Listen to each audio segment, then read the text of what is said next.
Hello नमस्कार दोस्तों। Agriculture के इस ऑनलाइन प्लेटफॉर्म पर आपका हार्दिक स्वागत है। और कृषि आयुक्त द्वारा आज एक जो नोटिस जारी हुआ है दस्तावेज सत्यापन को लेकर, काफ़ी सारे स्टूडेंटों को सूचीबद्ध किया गया है। उसके बारे में हम पूरी डिटेल से इस पीडीएफ में हर एक चीज़ आपको बारीकी से समझाएंगे। और उससे पहले हम थोड़ी सी बात करेंगे कि बहुत सारे स्टूडेंटों के बार बार कमेंट्स आ रहे हैं, सर वैकेंसी कब आएगी, कब आ रही है वैकेंसी। भाई दोस्तों, आपको पता है कि अपना एग्ज़ाम मार्च में है। तो एग्ज़ाम मार्च में है तो उसका मतलब ये है कि उसके एग्ज़ाम से 4-5 महीने पहले फ़ॉर्म आते हैं। यानी आप कम से कम मान के चलो सितंबर में फ़ॉर्म आ सकते हैं या अपने अक्टूबर में फ़ॉर्म आएंगे। जितने फ़ॉर्म अपने लेट आएंगे उतना ही अपना बेनिफिट है, क्योंकि सीटें खाली हो जाएंगी, नई सीटें सर्जित हो सकती हैं, पद बढ़ने के चांस रहेंगे। तो आप बिल्कुल बेटेंशन रहे, क्योंकि एग्ज़ाम डेट अपने को पता है कि एग्ज़ाम अपनी मार्च में होगी। और वैकेंसी कभी भी आए कोई दिक्कत नहीं है, एग्ज़ाम मार्च में होगी। हाँ, अभी ऐसा क्लियर नहीं है कि भाई कितने पदों पे वैकेंसी आएगी, इसलिए अपने को उत्सुकता होती है हर स्टूडेंट को, भाई कितने पदों पर वैकेंसी आएगी, कब तक फॉर्म आएंगे। तो फॉर्म तो तकरीबन यही मानो आप सितंबर अक्टूबर से पहले फॉर्म नहीं आएंगे, क्योंकि ये सीधा सा शेड्यूल होता है कि भाई कम से कम 4-5 महीने पहले एग्ज़ाम होता है ना, उससे 4 महीने 5 महीने पहले ही फॉर्म आते हैं।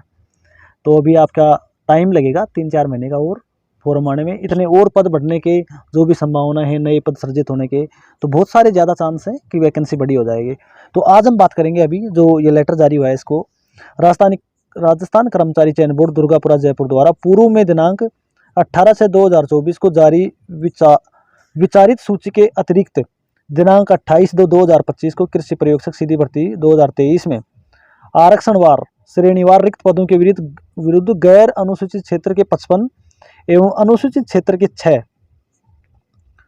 श्योरी 8 63 अभ्यर्थियों को पात्रता की जांच एवं दस्तावेज सत्यापन हेतु सूचीबद्ध किया गया है। पात्रता की जांच के पश्चात पात्र पाए गए अभ्यर्थियों में से वरीयता के आधार पर आरक्षणवार यानी श्रेणीवार विज्ञप्ति पदों में शेष रहे पदों का अनुसार अभ्यर्थियों का चयन राजस्थान कर्मचारी चयन बोर्ड द्वारा किया जाएगा। यानी अभी जो स्टूडेंट पास हुए हैं इनका दस्तावेज सत्यापन होगा और इनमें से जितने पद खाली हैं उनका सिलेक्शन होगा। ऐसा नहीं है कि भाई सभी का सिलेक्शन इनमें हो जाएगा। आगे बात करें, अतः सूचीबद्ध अभ्यर्थियों को इस आदेश से सूचित किया जाता है कि वे अपने रोल नंबर के सामने अंकित दिनांक को प्रातः 10 बजे कृषि आयुक्तालय पंथ भवन शासन सचिवालय के पास में जयपुर में प्रथम तल पर स्थित कमेटी कक्ष में पात्रता की जांच एवं दस्तावेज सत्यापन हेतु मूल दस्तावेज तथा भरा हुआ विस्तृत आवेदन सह परिनिरीक्षा प्रपत्र 2 प्रतियों में व मूल दस्तावेजों की प्रमाणित फोटो 2 प्रतियों में जो कि स्वयं द्वारा प्रमाणित हो के साथ आवश्यक रूप से उपस्थित होना सुनिश्चित करे। पात्रता की जांच एवं दस्तावेज सत्यापन हेतु दिनांकवार उपस्थित होने के लिए गैर अनुसूचित नॉन टीएसपी क्षेत्र व अनुसूचित क्षेत्र के लिए सूचीबद्ध अभ्यर्थियों के रोल नंबर निम्नानुसार हैं। मैं आपको बताऊं कि आपको सह परिनिरीक्षा प्रपत्र की 2 photo copy same hand writing में आपको भर के ले जानी है। यानी दोनों को आपको कंप्यूटर से निकालना है 2 प्रिंट में, और उन दोनों प्रिंट को आपकी खुद की हैंड राइटिंग में सेम हैंड राइटिंग में भरना है। कैसे भरते हैं फॉर्म उसका मैं एक वीडियो है वो आपको मैं अभी टेलीग्राम चैनल का लिंक भी दे दूंगा वीडियो में, और उस वीडियो को भी शेयर कर देंगे, जिससे आपको बहुत आसानी रहेगी कि आपको सह परिनिरीक्षा प्रपत्र है वो कैसे भरना है। उसमें सबसे बड़ी ध्यान देने वाली बात है कि आपको उसकी फोटोकॉपी नहीं करवानी है, उसके ओरिजिनल ही 2 सेट निकलवाने हैं आपको।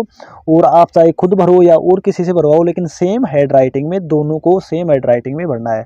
ये ध्यान देने वाली बात है। इसका वीडियो मैं टेलीग्राम पे आपको शेयर कर दूंगा। आगे बात करूँ 19, 20, 21 और 22 ये तारीख दे रखी हैं और ये स्टूडेंट दे रखे हैं। 22 तारीख को रिजर्व डे भी दे रखा है इसमें, कि अगर कोई स्टूडेंट 19 को है, उसका 20 को है, 21 को है, वो किसी कारणवश उस तारीख को नहीं जा पाता है, तो आपके लिए एक रिजर्व डे है। 22 तारीख को आपको जाके दस्तावेज सत्यापन आप करवा सकते हैं। आपके रोल नंबर देख लेगा और आप अपनी तारीख देके आपको कहाँ पे जाना है, आपको जाना है कृषि पंथ भवन में कमेटी कक्ष है उसमें जाना है, और प्रातः 10 बजे से आपको बिल्कुल जाना है, जो भी आपकी तारीख है उसमें।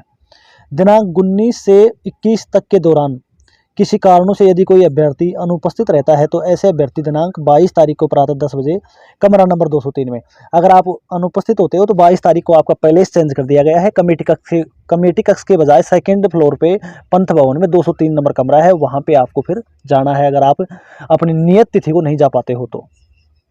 द्वितीय तल पंथ कृषि भवन शासन सचिवालय के पास जयपुर में उपस्थित होना सुनिश्चित करें। अनुपस्थित अभ्यर्थियों के लिए इसके अलावा अलग से कोई अवसर प्रदान नहीं किया जाएगा, तथा अनुपस्थित अभ्यर्थियों के संबंध में राजस्थान कर्मचारी चयन बोर्ड जो भी निर्णय लेगा वो आपको स्वीकार होगा उसके बाद में। फिर तो आप पहले अपना जो टाइम है उस पर जाएँ, अगर फिर भी कोई बात हो जाती है तो आप 22 तारीख को प्रेजेंट हो वहाँ पे। पात्रता की जांच हेतु उपस्थित होते समय निम्न बातों का विशेष रूप से ध्यान रखा जाएगा।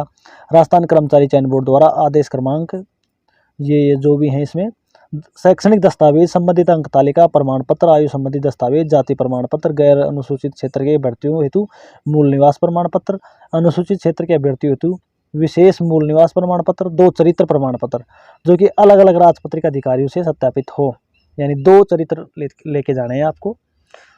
हो सकता है एक डॉक्टर का ले लो आप, एक कोई भी लेक्चरर का ले सकते हो। विवाह प्रमाण पत्र, यदि आपका विवाह 22/5/2006 के बाद हुआ हो तो विशेष योगदान प्रमाण पत्र, जो भी आपकी जो आप क्वालिफिकेशन रखते हो और जिस भी श्रेणी में आप आते हो उससे संबंधित सभी डॉक्यूमेंट्स आपको ले जाने हैं। उनकी 2-2 प्रतियाँ ले जानी हैं, स्वयं द्वारा हस्ताक्षरित होके होनी चाहिए वो। इसके बाद में ऑफलाइन भरा हुआ विस्तृत आवेदन सह परिनिरीक्षा प्रपत्र, खाली प्रपत्र संलग्न है इसके अंदर, आप इस PDF से निकलवा लेना। 2 प्रतियों में पात्रता जांच एवं दस्तावेज की फीस के रूप में 100 रुपये का पोस्टल ऑर्डर डिमांड ड्राफ्ट जो कि सचिव राजस्थान कर्मचारी चयन बोर्ड जयपुर के नाम से जारी होगा। आप देखो इसमें यहाँ भी दिक्कतें आएंगी काफ़ी स्टूडेंटों को, तो मैं क्लियर कर देता हूँ कि 2 आप अगर जो सह परिनिरीक्षा प्रपत्र है उसकी आप 2 कॉपियों में आप भरोगे तो जो पोस्टल ऑर्डर है वो 100 रुपये का सिर्फ एक पर ही लगाना है आपको। ऐसा नहीं है कि बाद 2 लगाए हैं तो आपने 100 रुपये के आप 2 लगाओ। कई सारे स्टूडेंट इतने सीधे भी होते हैं उनको सर ये पता होता है कि भाई सर हमें तो पोस्टल ऑर्डर 50-50 रुपये की मिल रहे हैं। अरे कोई बात नहीं, 50-50 के 2 लगा दो, कुल मिला के अपने को 100 रुपये का लगाना है। 100 रुपये का एक मिल रहा है, एक ले लेना, 2 मिल रहे हैं 50-50 के, कोई दिक्कत नहीं है। एक ही कॉपी पे लगाना है, सह परिनिरीक्षा प्रपत्र है उसकी एक कॉपी पे लगाना है, दूसरी को आप वैसे ही लेके जाना है। तो आपको ऐसा नहीं है कि बाद 2 परिनिरीक्षा प्रपत्र आप भर रहे हो तो दोनों पे 100 रुपये लगाना जरूरी नहीं है, एक पे लगाओ आप किसी पे भी 100 रुपये का। आगे बात करें, अभ्यर्थी अपना ई आधार डाउनलोड करें जिसमें QR कोड अंकित होगी, प्रति भी आवश्यक। ये कोई खास बात नहीं है, आपके पास आधार कार्ड होना चाहिए आपका। ये भी काफ़ी सारे स्टूडेंट उलझ जाते हैं इसमें, सर ये ई आधार क्या होता है? कुछ नहीं है, आपके पास आधार कार्ड होगा आपका, वही आपको लेके जाना है। यह आदेश आयुक्त कृषि अनुमोदित है। ये जो सारी बातें हैं। इसके बाद में कृषि प्रयोगशक सीधी भर्ती 2023 के तहत दस्तावेज सत्यापन हेतु गैर अनुसूचित व अनुसूचित क्षेत्र के सूचीबद्ध अभ्यर्थियों की सूची, ये सेकंड सूची है इसमें सभी कैंडिडेट्स का नाम दे रखा है और तारीख दे रखी है। जो भी तारीख दे रखी है आप उसमें उपस्थित होएं। उस तारीख को अगर अनुपस्थित होते हो तो 22 तारीख आपकी रिजर्व डे है, उसमें भी आपको जाना है। और इसके बाद में बात करें, ये 63 अभ्यर्थी हैं। राजस्थान कर्मचारी चयन बोर्ड कार्यालय आदेश है कृषि प्रयोगशक सीधी भर्ती 2023 हेतु सूचीबद्ध अभ्यर्थियों की पात्रता जांच। बोर्ड द्वारा कृषि प्रयोगशक सीधी भर्ती 2023 के गैर अनुसूचित क्षेत्र के 385 और अनुसूचित क्षेत्र के 45 कुल 430 पदों हेतु परीक्षा 4 फरवरी को आयोजित की गई थी। बोर्ड द्वारा उक्त भर्ती का परीक्षा परिणाम 18 से 24 को जारी कर 2x879 अभ्यर्थियों की पात्रता की जांच एवं दस्तावेज सत्यापन हेतु अंतिम रूप से प्रोविजनल सूचीबद्ध किया गया था। इन सूचीबद्ध अभ्यर्थियों की पात्रता की जांच एवं दस्तावेजों का सत्यापन कृषि आयुक्तालय जयपुर द्वारा करवाया जाएगा। पात्रता की जांच के पश्चात पाए गए अभ्यर्थियों में से वरीयता के आधार पर श्रेणीवार पदों के विरुद्ध अभ्यर्थियों का अंतिम चयन किया जाएगा। अतः सूचीबद्ध सभी अभ्यर्थियों को सूचित किया जाता है कि ऑनलाइन विस्तृत आवेदन सह परिनिरीक्षा फोरम दिनांक 22/8/2024 से 28/8/2000 तक खोला जाएगा। आवेदन विस्तृत सह परिनिरीक्षा फोरम के साथ मूल दस्तावेज, ये जो पुराना ऑर्डर है ये है। इसमें टोटली डॉक्यूमेंट्स दे रखे हैं। अगर आपको फिर भी समझ में नहीं आए क्या क्या डॉक्यूमेंट्स हैं तो सभी डॉक्यूमेंट्स को इसमें बारीकी से एक एक करके दे रखा है। आप इसको आराम से ध्यान से पढ़ें और जो भी इसमें डॉक्यूमेंट्स दस्तावेज आपको लेके जाने हैं सभी दस्तावेज आप लेके उपस्थित हों। राजस्थान कर्मचारी चयन बोर्ड विस्तृत आवेदन सह परिनिरीक्षा प्रपत्र जो ये है, ये आपको 2 कॉपी में निकालना है। सह परिनिरीक्षा प्रपत्र ये PDF में दे रखा है, इसी PDF से आप कंप्यूटर से निकलवा लेना। 2 प्रतियों में निकलवाना है, इसकी फोटोकॉपी करवानी नहीं है। सेम हैंड राइटिंग में कैसे कैसे भरना है, किस टॉप मतलब किस कॉलम में क्या आएगा, उसका एक पूरा वीडियो है मेरे पास में, वो मैं टेलीग्राम ग्रुप में शेयर कर दूंगा। टेलीग्राम ग्रुप का आपको लिंक मिलेगा डिस्क्रिप्शन में।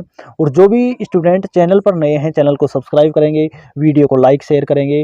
किसी भी प्रकार से किसी भी स्टूडेंट को नई वैकेंसी को लेके या इस वैकेंसी को लेके या दस्तावेज सत्यापन को लेके किसी भी प्रकार का आपको कोई डाउट होता है तो हम आपकी हेल्प के लिए हमेशा तत्पर हैं। आप बेझिझक हमें मैसेज करें, आपकी हेल्प की जाएगी। और किसी भी प्रकार का आपको डाउट हो तो उसे आप क्लियर किया जाएगा।